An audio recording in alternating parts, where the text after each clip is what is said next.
I'm a dope flow addict. I'm a dope flow addict.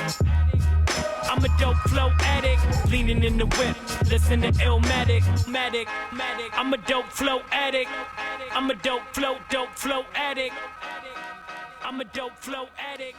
All right, welcome back to another episode of Dr. Browns'ville, the podcast. And I'm really excited about the guest that we have on today. She is one of our top students in the entire school. Let me read a little bit of her resume so you understand who we're dealing with. This is Alexandria Aliu. Alexandria, say hi to everybody. Hi. All right, cool. Let me go through some of her accomplishments. You are the president of the Social Studies National Honor Society. Yeah. Let's give a round of applause for that. You received a New York State Citizenship Award. Yeah, I did. Can you talk about that a little bit? What's that on? It was just, okay. Miss Brown entered me in a citizenship award. I guess she nominated me, and I ended up winning it. I think just because of the work I've been doing with fundraising and Black history and trying to get the school more involved in history and identity. Very good. You do some tutoring around. You tutor sixth graders.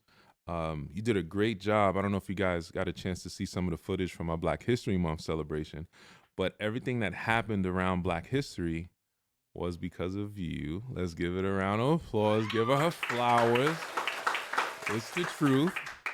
And I really appreciate you, being very direct and saying that this needed to happen this year. Could you explain a little bit about why you are so passionate about making this happen? I feel for me, Black history is something that's very important for me, and I feel like being in school and being around Uniondale, I feel we don't really discuss it much as we should, or emphasize anything other than the negative aspects like slavery. I feel it's always we talk about slavery, but there's other positive reflections of our journey, and we don't really acknowledge that. So it's been always important to me to just feel comfortable and feel you're identified in where you're at, you're in your community. Yeah, I think especially now is important that Black folks are really proud and unapologetic about who they are. And I think it took a lot of courage for you to step up and do that. And I really do appreciate it. And I feel it kind of forced me to step up a lot. So I think that was cool. That was really, really cool. She is an NYIT certificate physical therapist aide, an AP Scholar Award, AP seminar classes. She's the president of the National Social Studies Honor Society. She's a part of the Athletes Helping Athletes program. She's the vice president of the National Honor Society. And the reason that I wanted to have her on is because we're not talking about a student who is known specifically for sports or entertainment or anything else. You are a scholar, and I think that's cool. She deserves a round of applause. So let's get into some of the questions. You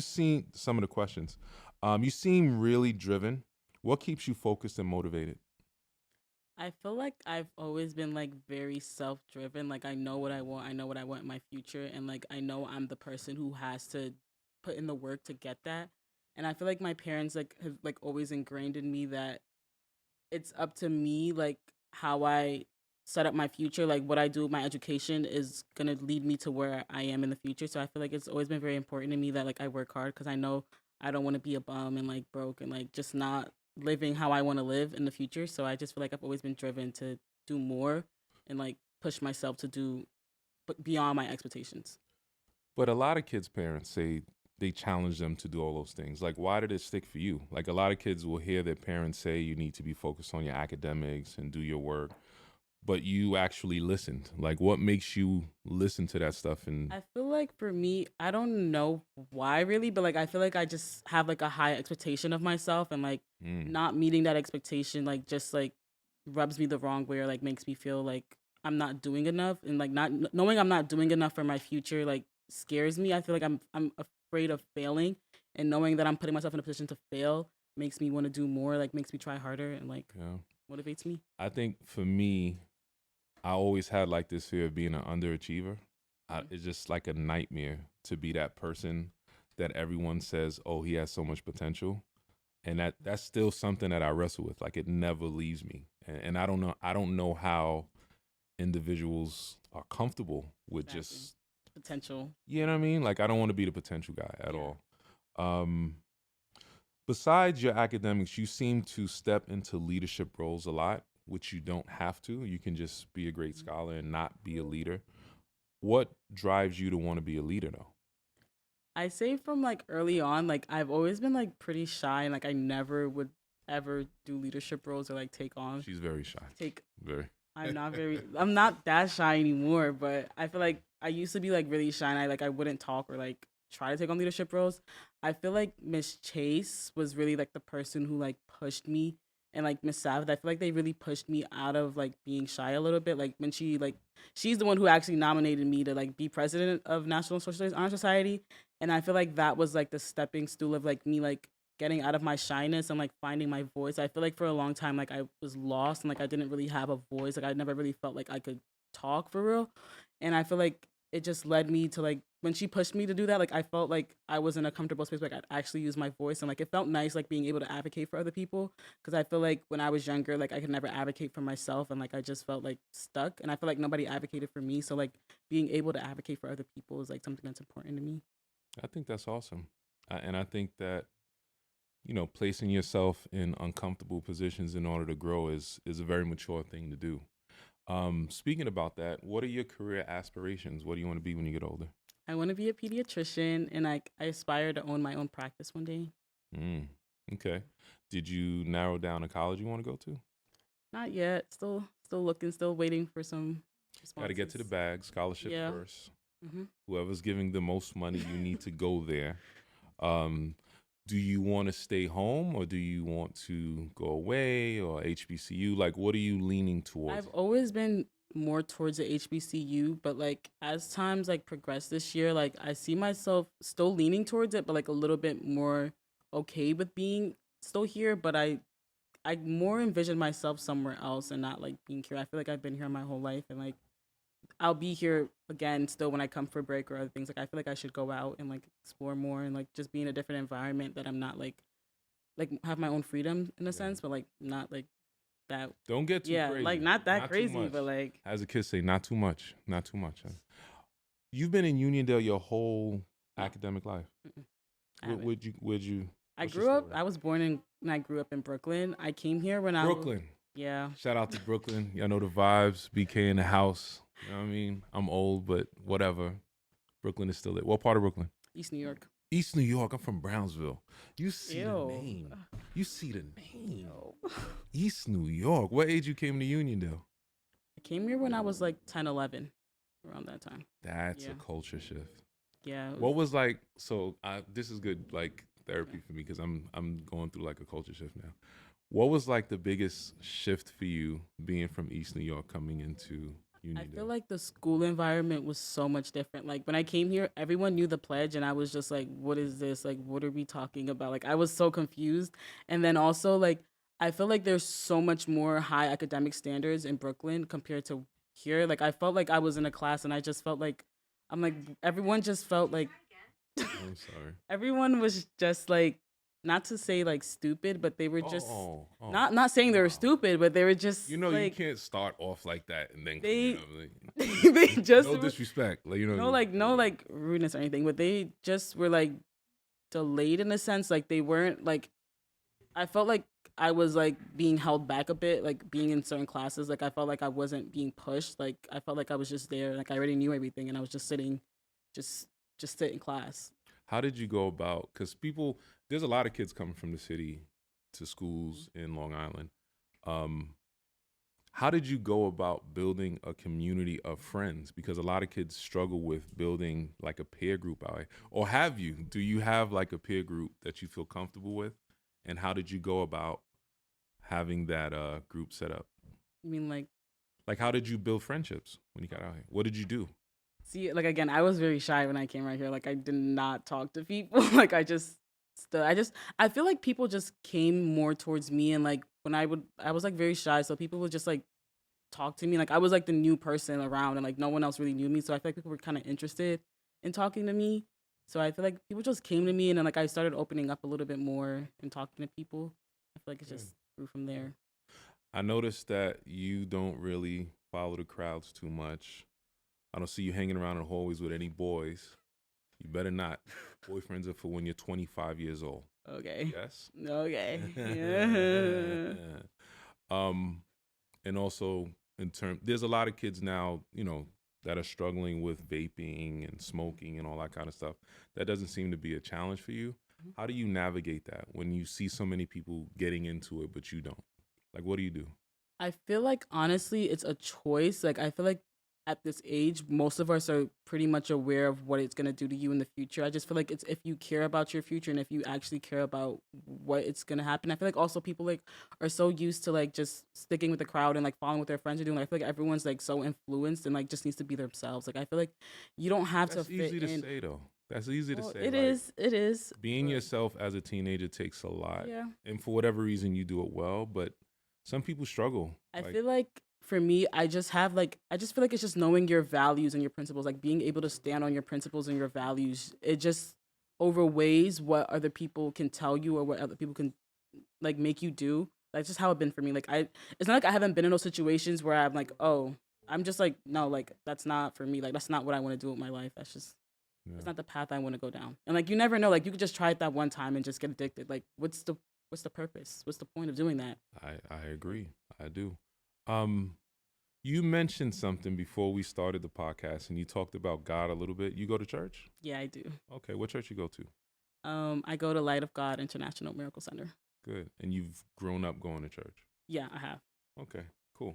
What's your favorite scripture? Yeah, exactly. That's a good question. Yeah. I can't say anything basic. I don't know. Jeremiah 29, verse 11. For I know the plans I have for you, declares the Lord. Plans to prosper you and not to harm you. Plans to give you hope in the future. Something like that. You feel like that fits me? Is that what you're saying? No, that's one of my favorite scriptures. Oh. I was just trying to get you to remember something. I don't know, honestly. Okay. Not really. So your relationship with God is important to you? Yeah, it is. Very important to me. It is the thing that grounded me. It saved me.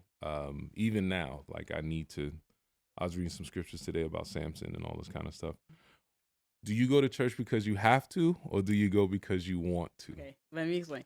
I feel like early on when I was Your like, parents are going to see this. yeah. Uh-huh. They know this too. Like early on when I was in Brooklyn, like I feel like I just went to church because I had to. Like I would go every day and I would just sleep.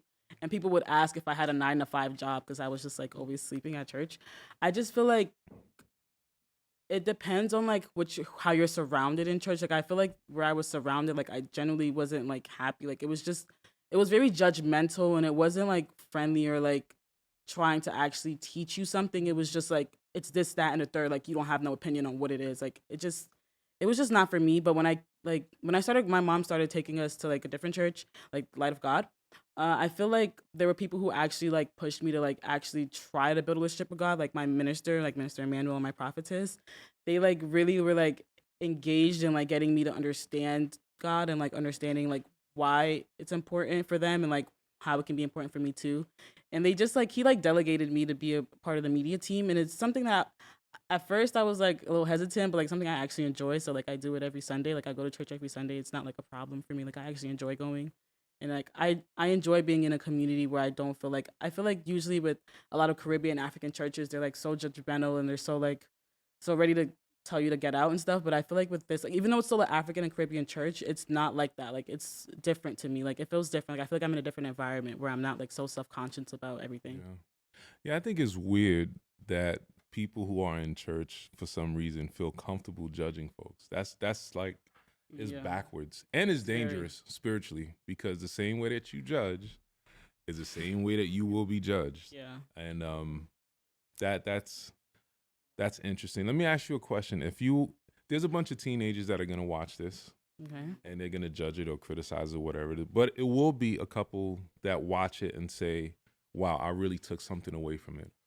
What's the most important thing that you would like anybody that's watching this to take away from your story, your journey, your narrative? I would say learn to be an advocate for yourself. I feel like once you've learned to be an advocate for yourself, no one can and like learn to be an advocate for yourself and have principles and morals that you actually stick to, because I feel like once you have that mindset, no one can deter you from what you're planning to do and what you're focused on. I feel like it's so important to have like a mindset of where you're going, where you want to see yourself, and also like being able to say, oh, this is what I want for myself. Like, you're not going to be able to deter me from that. I feel like that's so important. I feel like a lot of times now a lot of kids or like teenagers, we don't really have that. A lot of people don't really have that. They don't really know what they want to do. Like, even if you don't know what you want to do, just have a mindset of where you want to see yourself in the next few years, or where you want to see yourself in the future. Like, just have a mindset and just be able to advocate for yourself about what you want to do. Like, you shouldn't let other people peer pressure you into doing things that you know doesn't really fit your values or your principles. I feel like once you have a set of values and principles, you stick to them if you really like care about them, if they're actually genuine. So I'd say that. Yeah. And I just wanted to give you your flowers. You did an amazing job at the Black History Month celebration. Let's give a round of applause. You did all your research. You were professional. You delivered. And, you know, a lot of times the students who do some of the wrong things, they get the most attention. And I wanted to give you a time to get some of the attention for doing the right thing, because you deserve it. I'm proud of you. You know, I don't like being around disrespectful kids. You know, I don't like that. I don't interact, Well, I do, but it's different. And continuing your journey. I wear size 12 and I like Jordans. So when you make money in the future, I'd like you to buy me a size 12. Oh, we'll see. And a fitted to go with it. Okay. Yeah? And no boyfriends until 20. What?